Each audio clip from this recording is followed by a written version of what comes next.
The man waved the bamboo pole frantically, trying to drive away the monster, but the monster suddenly rushed over and ripped out his heart. With its appetite fully aroused, the monster wandered through the forest in search of other prey, then it jumped onto an off-road vehicle. The driver, who had never seen such an ugly monster, even said he would teach it a lesson. He then got out of the car, but after a short while, he ran back in a panic. He planned to reload his gun.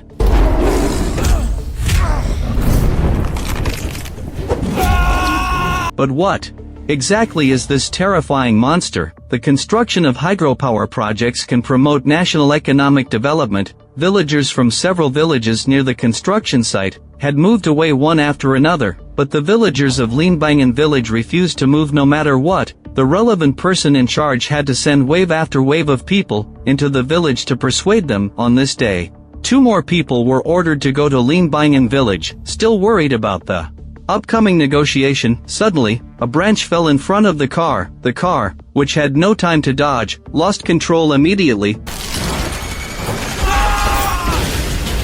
The driver unluckily died. The surviving man ran around in the forest. He wanted to ask the villagers for help, but saw broken and mutilated bodies everywhere in the forest. He cursed the villagers for being conscienceless. They were just poor people working for a living. Why must they be wiped out? As soon as he finished speaking, a large amount of cold sweat broke out on the man's back for no reason.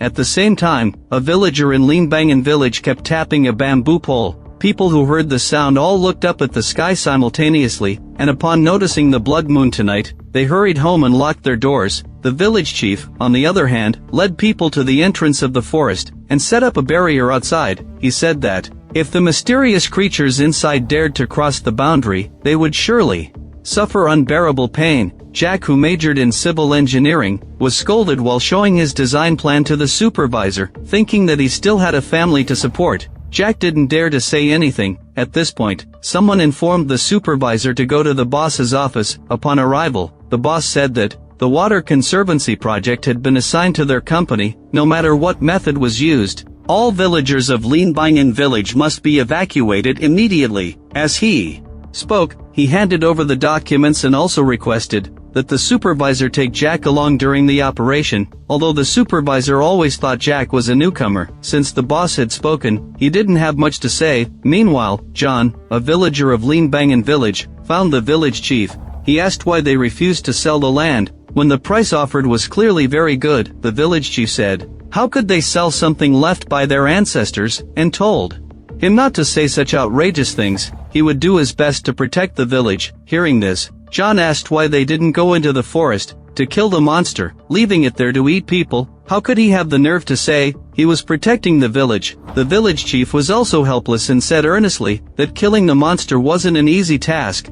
We'll talk about it at the end of the month. The villagers beside him also echoed, thinking that they should keep the monster for a few more days to kill all the outsiders who come to seize their land. But these words didn't convince John, who said that they had already been targeted by the police. Now no one dared to leave the village. This was completely like being in prison. The village chief didn't want to talk about this anymore, and told John to be compliant and guard the entrance of the village well. He also reminded the villagers to stay at home, hide well, and close their doors and windows tightly. On the other side, Jack came to his daughter's room and found the little one had fallen asleep holding a photo of her deceased mother. Jack felt very sorry. Tonight was his daughter's birthday, but he couldn't come back in time. But as a new employee, he had no other choice. Everything was for a living. The next day, Jack stayed behind again to work overtime drawing drafts. Meanwhile, the supervisor, who had returned home, leisurely watched the news. He learned that employees from other companies who had gone to Limbangan village were all missing. The police received a report and went to talk to the villagers. They were told that the culprit was a mysterious creature in the forest. That kind of creature had existed since their ancestors built the village. The supervisor unconsciously swallowed, but at the thought of the high reward for this operation, he came up with a good idea. During dinner, his wife chatted with the supervisor. She said their house was very big, and she felt too lonely staying at home alone. Her implication was that she wanted a child, but the supervisor said it was unnecessary. Late at night, the creatures in the forest began to come out to forage, planning to enter the village for a buffet.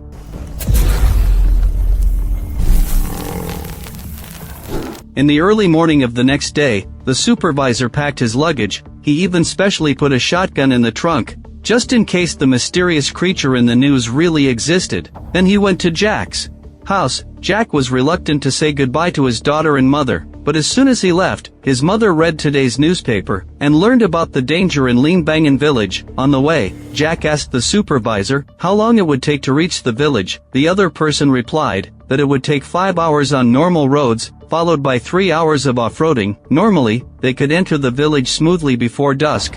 After driving for a long time, the two got out of the car and prepared to eat something first. The owner of the small vendor, upon learning their purpose, mentioned that the villagers were difficult to deal with. The supervisor said they knew about it, so they increased the compensation. Perhaps the villagers would be tempted by the terms this time. Tapi kamu berdua tak takut hilang? Jack, but knew nothing about the news. The supervisor didn't want the boss to go on, so he quickly paid the money and left. After Jack got in the car, he asked what the disappearance was about. The supervisor said there was no need to care. It was just a joke to scare people. It was getting dark at this time, but the car was blocked by a fallen tree. Knowing that the villagers did it on purpose, the supervisor immediately got out of the car to check, wanting to move the tree into the village quickly. The supervisor really had a complete set of tools, thoughtfully asking Jack to put on gloves. He told him to tie one end of the cable to the car and wrap the other end around the big tree. Then he stepped on the gas hard to move the tree away. John and the other person who were watching secretly couldn't sit still, so they stepped forward to remind them to leave quickly. They also threatened that if the two didn't leave, they would die a terrible death. The supervisor didn't indulge them either. He got out of the car and shouted that the compensation was already very high, and what else they wanted. The villagers said they didn't care about money at all. What was important was to protect the land left by their ancestors. Seeing that reasoning didn't work, the supervisor immediately took out his gun. It looked like a fight was about to break out, and Jack was so scared that he told the supervisor to calm down. But the supervisor, wanting to show the villagers who was boss, fired a shot into the sky. Suddenly, there was thunder and lightning in the sky, and a heavy downpour began. Jack looked up at the sky with concern.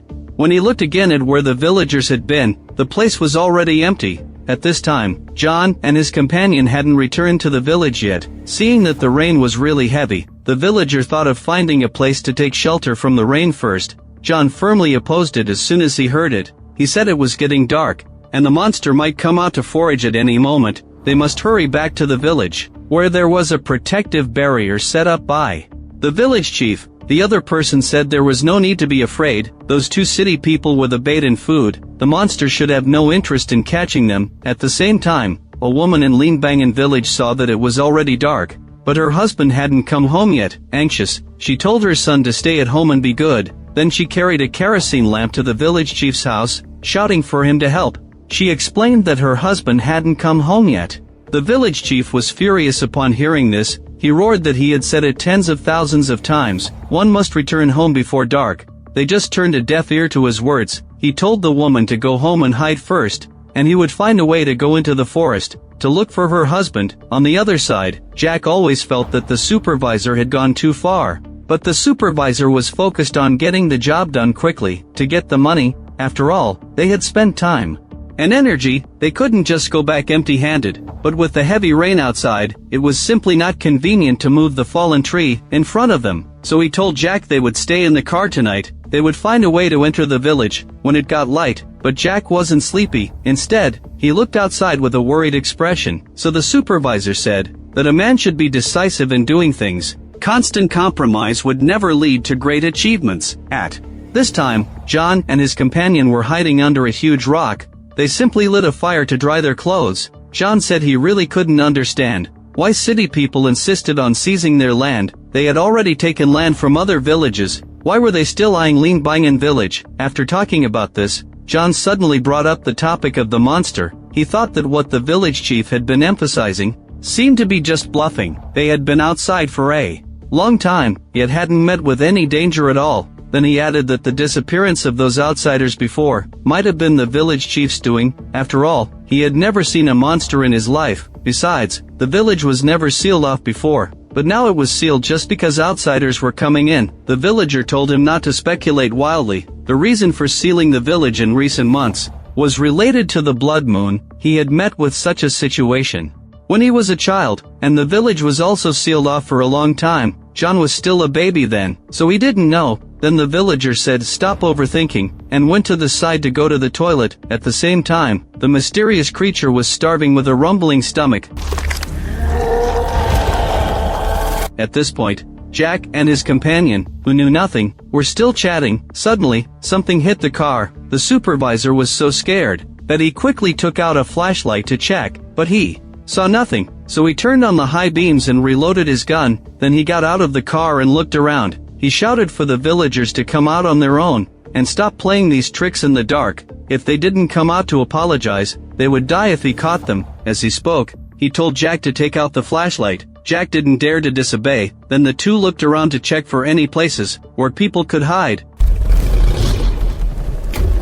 Looking at the werewolf with sharp fangs in front of him, Jack was completely stunned. The supervisor shouted for him to get out of the way, then pulled the trigger without hesitation. The werewolf, in pain and panic, disappeared into the darkness. The supervisor still didn't dare to let his guard down. Jack couldn't recover from the shock. Thanks to the supervisor's reminder, he remembered to quickly get in the car to hide. After getting in the car safely, Jack, still in fear, asked what the monster was. He also said that he remembered a story he had heard as a child. His grandfather had said that in some villages, people practiced black magic and turned into werewolves. At that time, a whole family of 8 was killed. Perhaps they all ended up in the werewolf's stomach. Now they must leave quickly to get help. They needed to find someone to kill the evil werewolf. The supervisor thought his idea was too naive. Who could help them at this hour? What's more, traveling at night was more dangerous. The wisest choice was to hide in the car. Honestly, Jack was so scared that he kept trembling. The supervisor looked down on him from the bottom of his heart,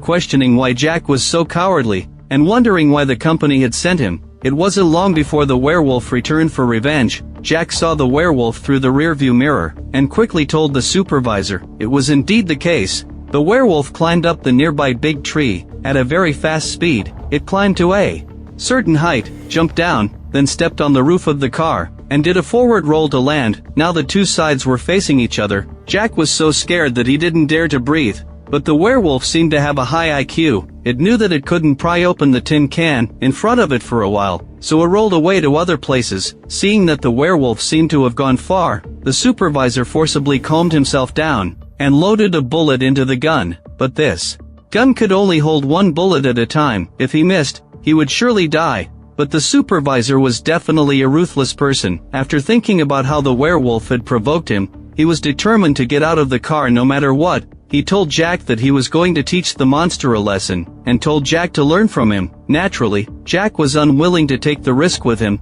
He quickly closed the car door, and decided not to get out no matter what happened. The supervisor ignored him and searched around in the forest. He had both courage and strength, but his eyesight wasn't very good. The werewolf had already gotten behind him, but he was completely unaware. At this point, Jack was still worried about why the supervisor hadn't come back. Then the supervisor asked Jack to pass him the bullets. Unexpectedly, Jack turned out to be a useless teammate. Looking at the bullets scattered all over the ground, the supervisor got angry and scolded him harshly. Worst of all, the bullets had been soaked in water and were completely unusable. The supervisor tried to reach for the bullets under the car that hadn't gotten wet. With great difficulty, he finally got the bullets and loaded them into the gun.